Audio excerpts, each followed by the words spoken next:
What's up, everybody? Welcome back to the channel. Thank you so much for joining us once again. Welcome to the wrestle-magic podcast, wrestling podcast made by wrestling fans for wrestling fans with wrestling fans in mind. I missed that intro. I've missed the intro for a while. So, in case you haven't noticed, we've been gone for a while, Brad. We've been gone for a couple weeks. No one's noticed. No one's noticed, but never fear. Podcasts are here. So, you guys are gonna get 2 podcasts today. How many? 2. You guys are going to be getting this podcast. No, we are not doing 10. Are you trying to kill us?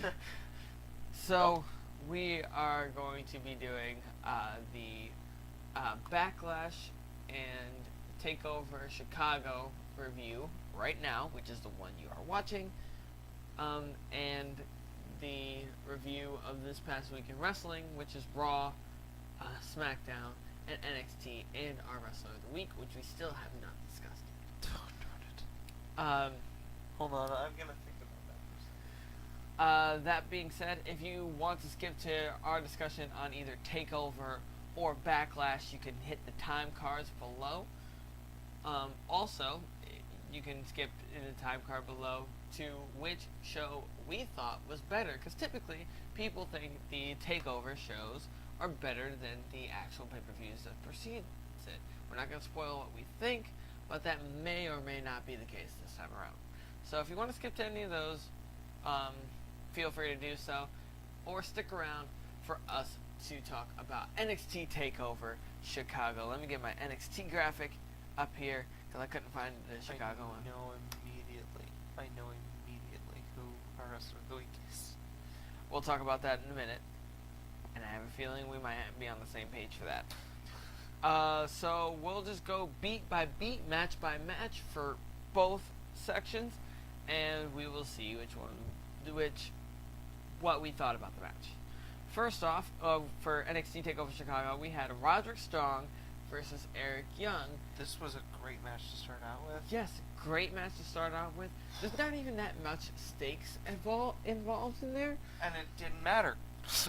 And it did not matter. I was impressed when Roderick Strong came out of the crowd and beat up the rest of Sanity. I was happy about that. Yeah, that was like... Well, I mean, people say there was no build-up, but they did kind of just murder him when they were still feuding with Ty Dillinger. Yeah. So... I mean, and Eric Young threatened his family, so... Yeah, so there was a little bit of build.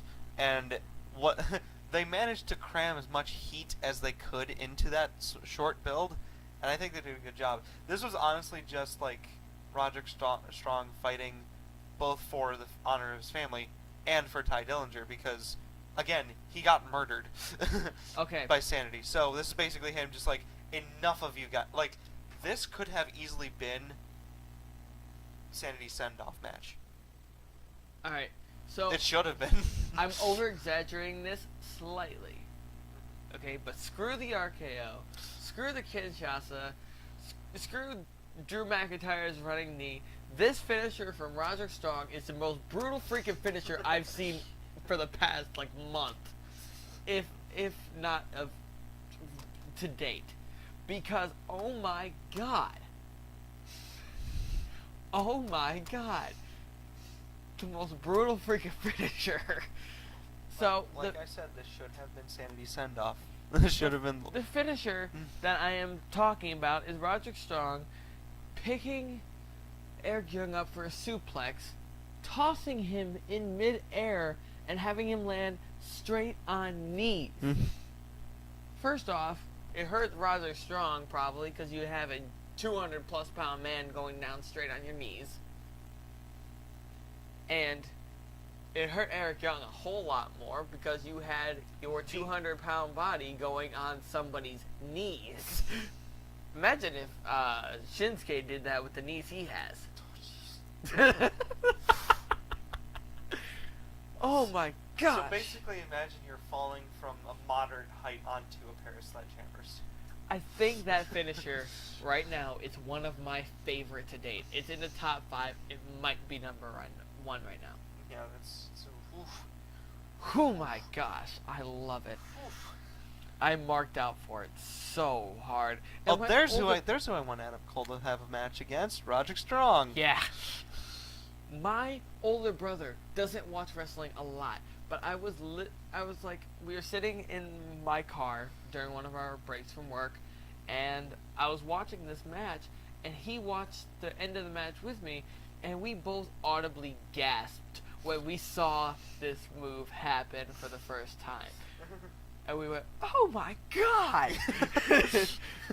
Oh my god! How do you not get hurt doing that? Oh man, we were left speechless for a while. We paused the video and sat there in silence because we could not think of what to say. I don't want Roderick Strong to ever come out and say how you don't get horribly injured doing that move.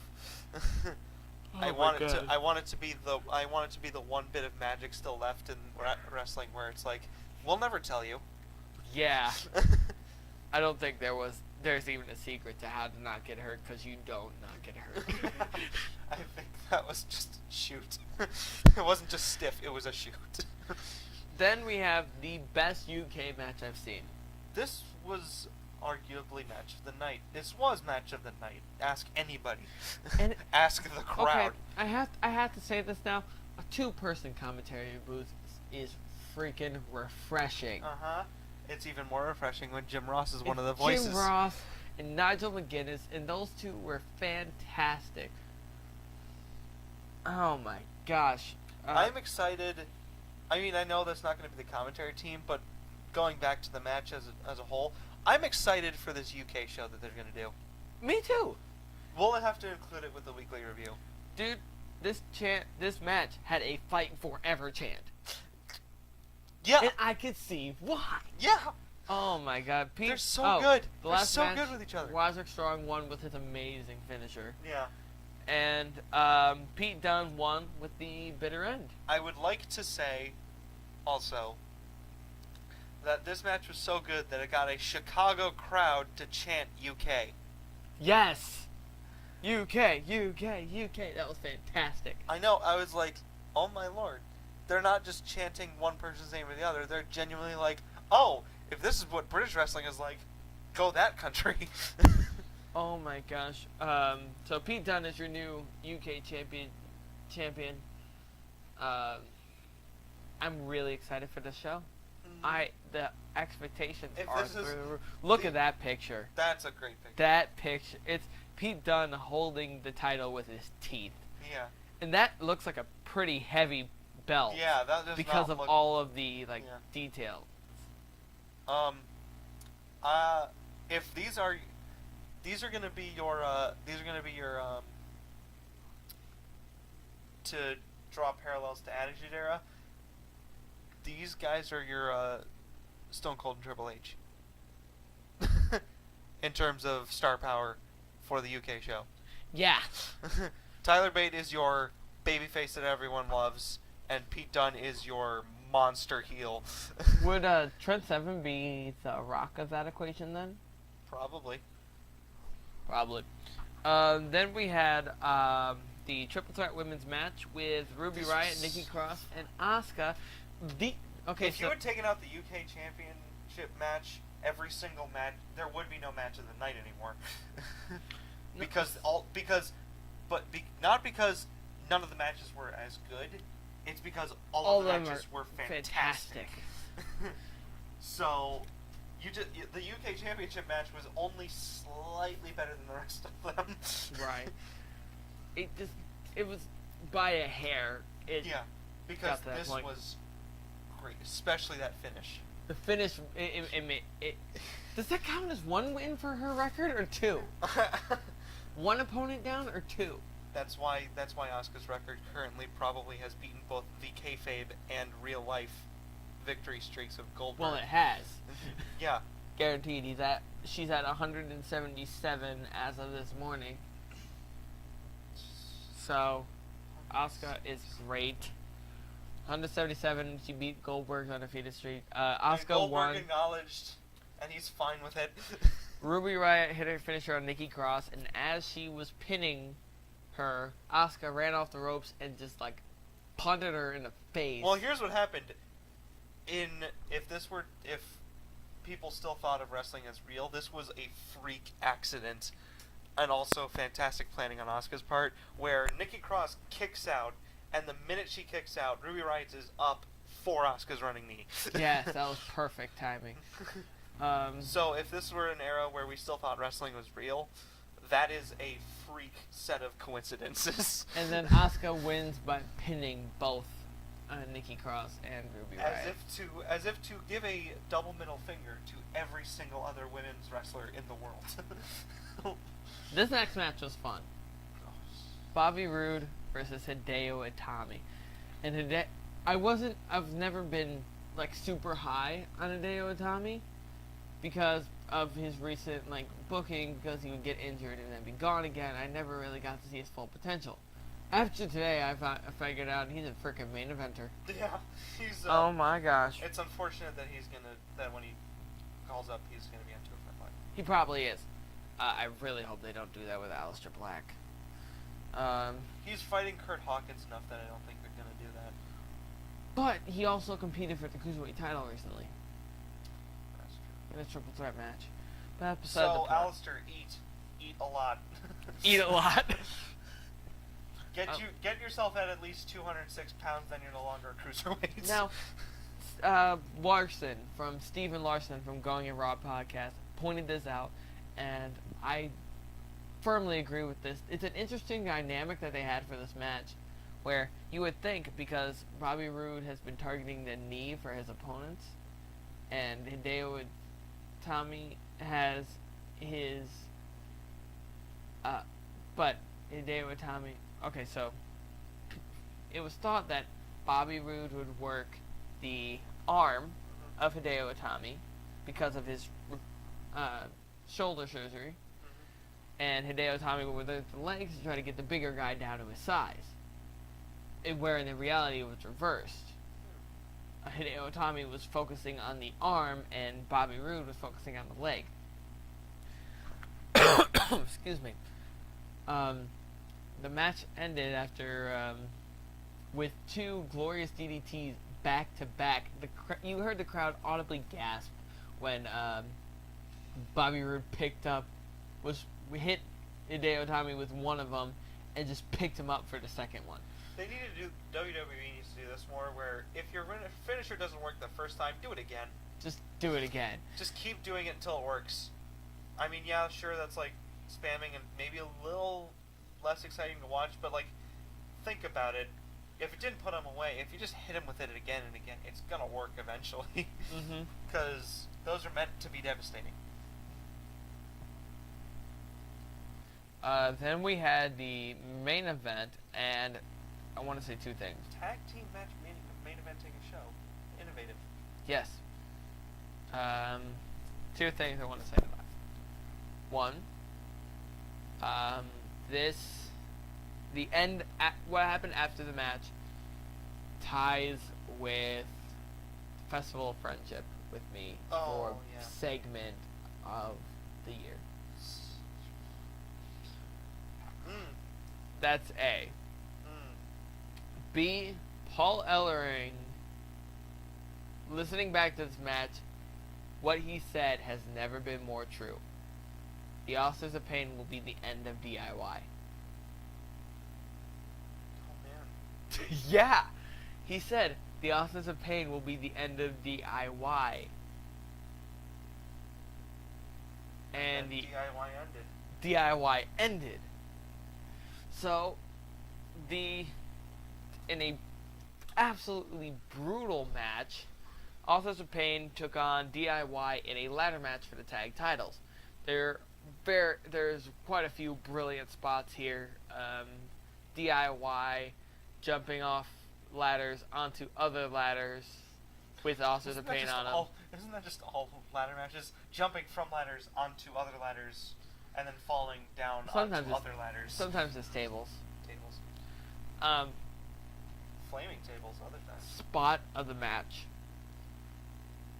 Tommaso Ciampa's about to get in the face with the ladder. Johnny Gargano pushes him out of the way and takes the ladder hit to the face in an absolute brutal shot. Which actually makes the split at the end even more Even heartbreaking. more, yes. Because it's like, I took a ladder for you. I took essentially a bullet for you, and you still. So, after the match, Authors of Pain. Well, DIY's going to grab the titles. Authors of Pain take the ladder out underneath them, grab DIY, powerbomb him, Super Collider, powerbomb him again, and then climb the ladder and get the titles. They leave, and DIY embrace in the middle of the ring, and they go to leave, and this was beautifully done by the camera team, the editing team. They were walking arm in arm, and they stood up on the ramp, hugging, and the graphic, the watermark in the end, to signal the end of the show, showed up in the corner. Ah. And, that's great. And just as they did this for Sami Zayn getting turned on from Kevin Owens on his first night. They did that too. Oh, no.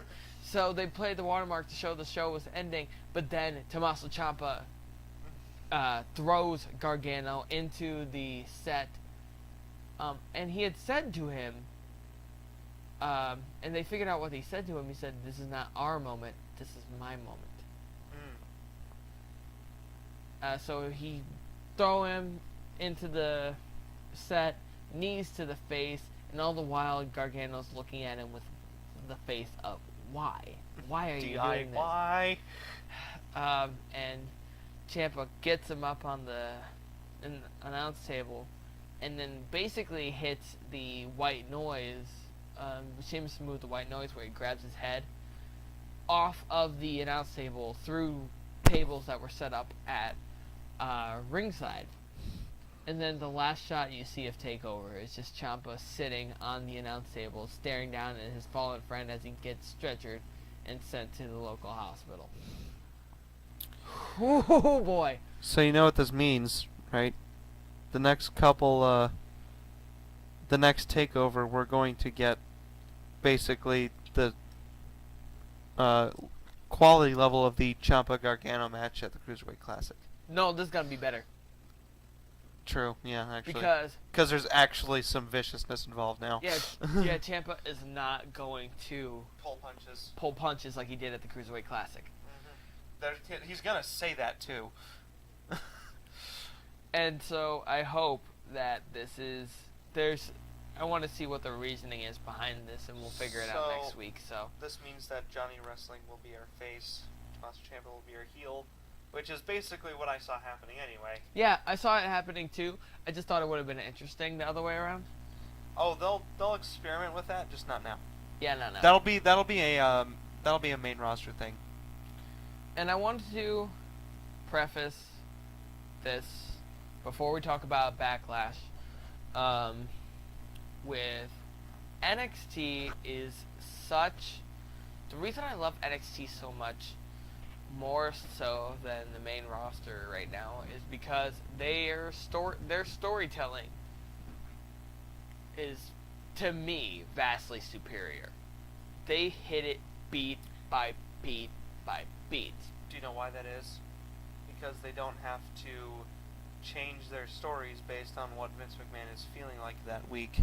Right. Because Triple H knows what his story is going to be, and he sticks with it every single time. And there's significantly less writers in NXT. Yeah.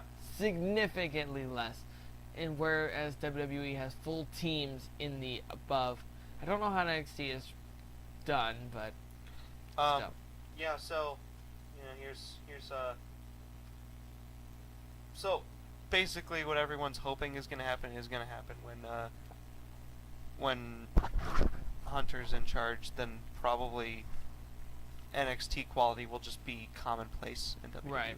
It won't just be like, oh, Raw and SmackDown, they can be okay sometimes, and NXT is just here all the time. It'll be like, oh yeah, here? That's standard quality levels for WWE now. So let's go through Backlash. Let's go through the matches real quick. Tyler Dillinger versus Aiden English. I didn't even watch this. Apparently it was a little bit more athletic and a little bit more of an even match than Ty Dillinger's debut. Right. Shinsuke made his debut against Dolph Ziggler. Now, the only criticism I have for this match is that I think it went on a little longer than it should have, and it was a little bit more even than it should have been. I think Dolph should have swallowed his pride and just eaten every move that Shinsuke has in his move set, and then eaten a pin, and gotten maybe a punch and one of his signatures in. Right. Maybe a headlock. But Shinsuke won with the Kinshasa, that brutal Kinshasa. I loved it. And just like I thought, Dolph sold it like he got shot. Yeah. The Fashion Police. This is my favorite tag team of SmackDown.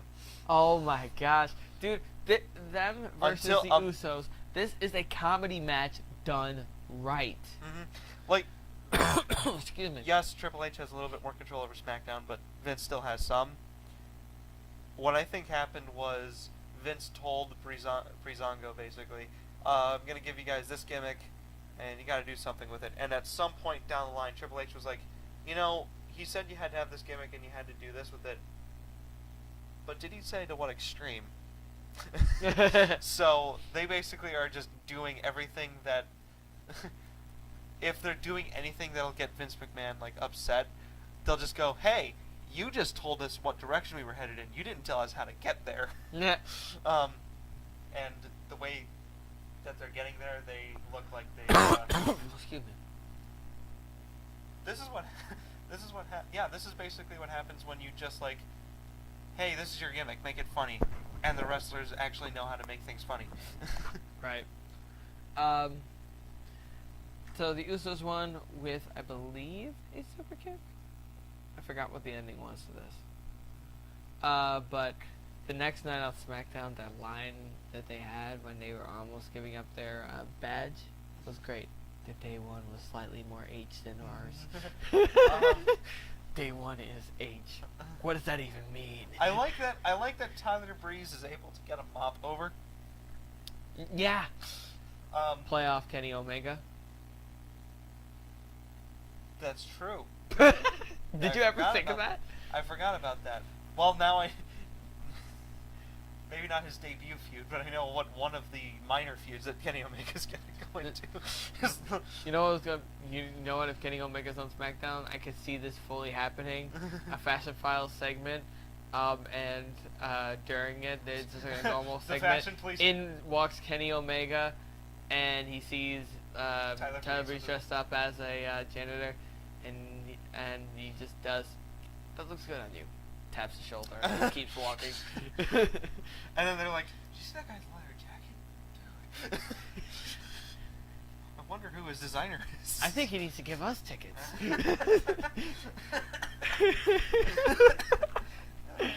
Oh, man. Kenny, please show up on SmackDown tomorrow, next week. I know you have to be written off, but please show up next week. I am surprised Sami Zayn won this. That's the point. It was supposed to be a surprise, and it was fantastic. But the thing is, it was a good match. I'm thinking about SmackDown the following day. That one was supposed to be a surprise. Well, they both are a surprise. Yeah. Nobody was expecting Sami Zayn to win anything. This might be the beginning of a beautiful push for Sami Zayn. This is why he may win Money in the Bank. Can I venture that guess? You can, but okay. For me, maybe not Money in the Bank. For me, but do you think this will actually be the not a combination blow-off feud title match against Kevin Owens? No, they're never gonna have a blow-off. Oh, never. Darn it. Battleground's gonna be as close to a blow-off as you're gonna get. And then they continued to fight after that. But something was never brought up on SmackDown, and I'm gonna bring it up real quick. The SmackDown matches were comprised of the three main singles matches from Backlash: Nakamura, Dolph, AJ, Kevin Owens, and Baron Corbin, Sami Zayn. However, if you pair these up differently, there's also been feuds between these people. AJ and Shinsuke had a feud in Japan. Kevin Owens and Sami Zayn had a feud, and they still kind of do. Baron Corbin and Dolph Ziggler had a hella long feud. helluva long feud. And so you could pair these off in different ways, and I could honestly see Money in the Bank any of these ways possible. But Sami Zayn won with an helluva kick. I was surprised. I was happy. Yeah, like I said, this is the beginning of a nice little push for Sami, which is nice because he's been a jobber for so long that. The Welcoming Committee defeated Naomi, Charlotte, and Becky by making Becky tap out to the sharpshooter. I wasn't really paying attention to this match. I wasn't completely fond of it. What I can say right now is this feud is starting to be a little bit more interesting, but only slightly. I think it's losing steam. It is at once gaining and losing, so it is flatlining. It like lost mainly momentum when the Welcoming Committee name first came out. It was like, oh, this is super exciting. No, it's stupid. Match of the night: Owens versus Styles. Excellent work from both of them. However, I don't think that they both did 100%. I think they got like 70. Yeah. Because they could definitely do more. Oh, yeah, these two. If you have Kevin Owens in full, because like right now he's supposed to be the. He's not the dominant, will make you bleed kind of Kevin Owens that he was in NXT when he debuted.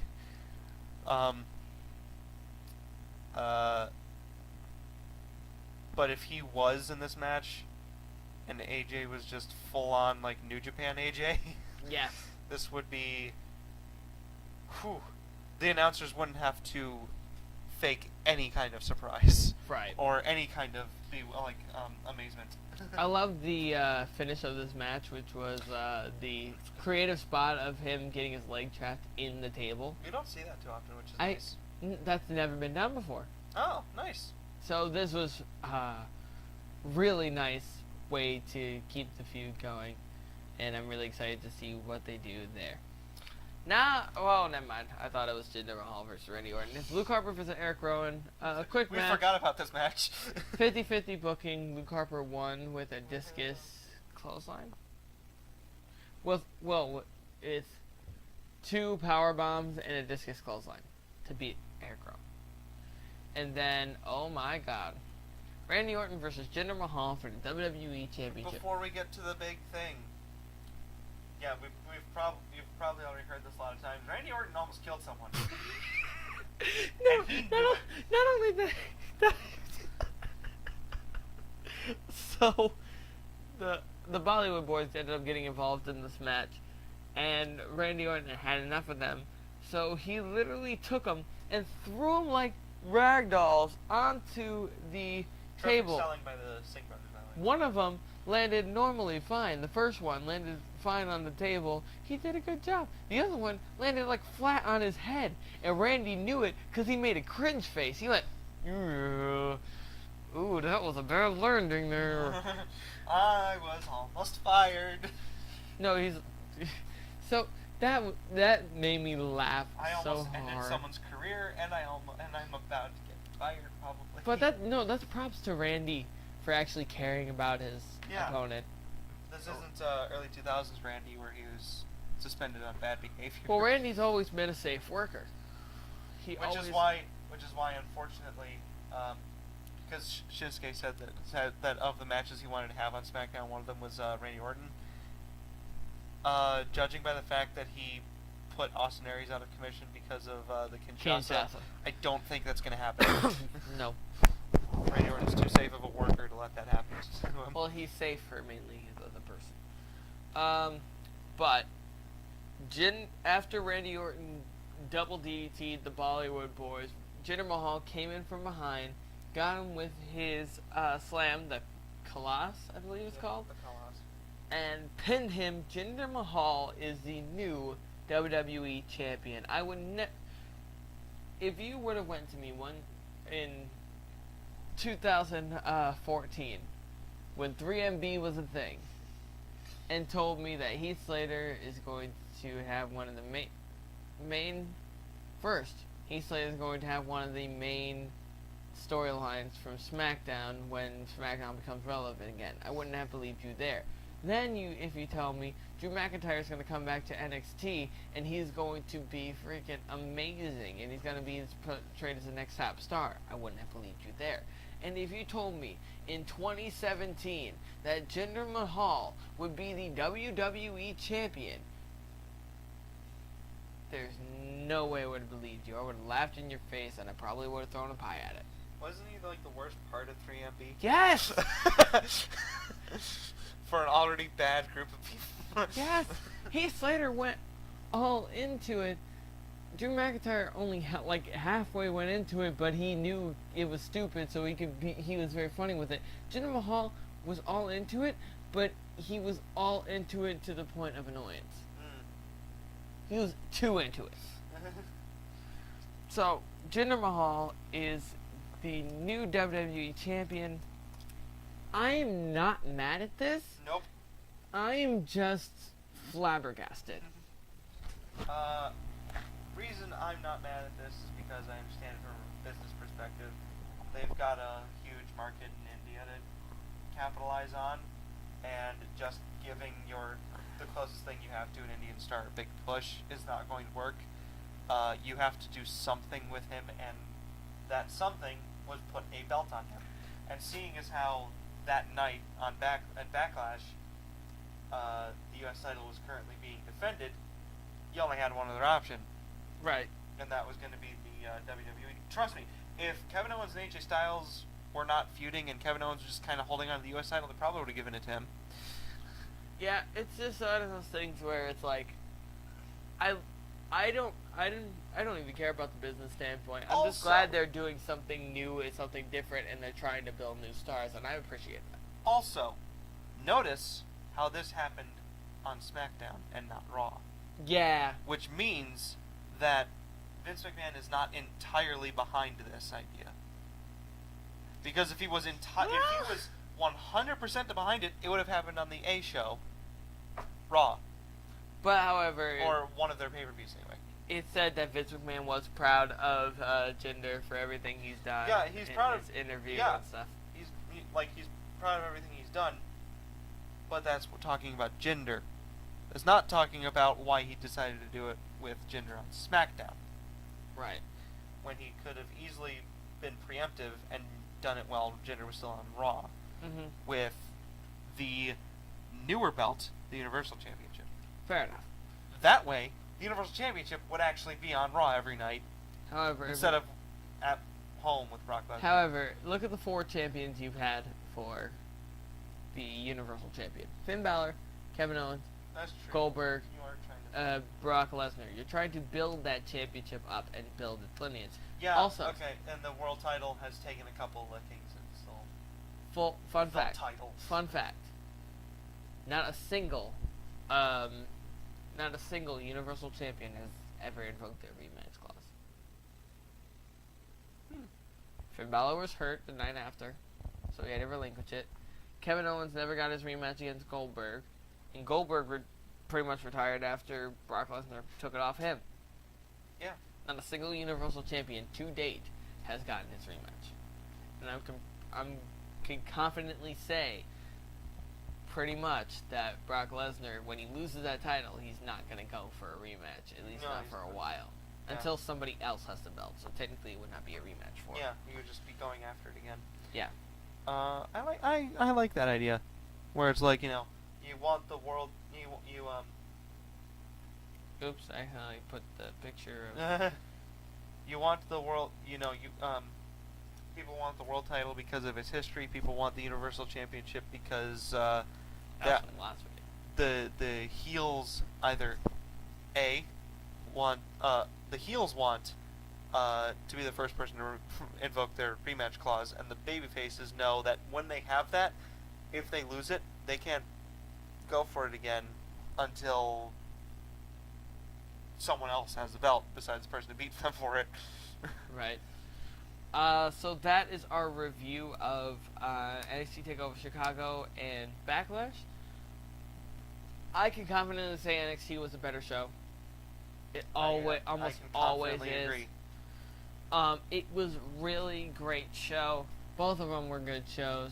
Both of them had plenty of surprises and shocks. And I'm really looking forward to the next TakeOver / pay-per-view show, which I'm pretty sure next up is Brooklyn. Brooklyn for SummerSlam, yeah. Yep.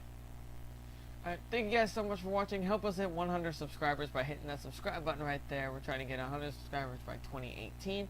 Hit the thumbs up button if you appreciate this, and also check out our Hot Topic shows and our weekly wrestle-magic podcast.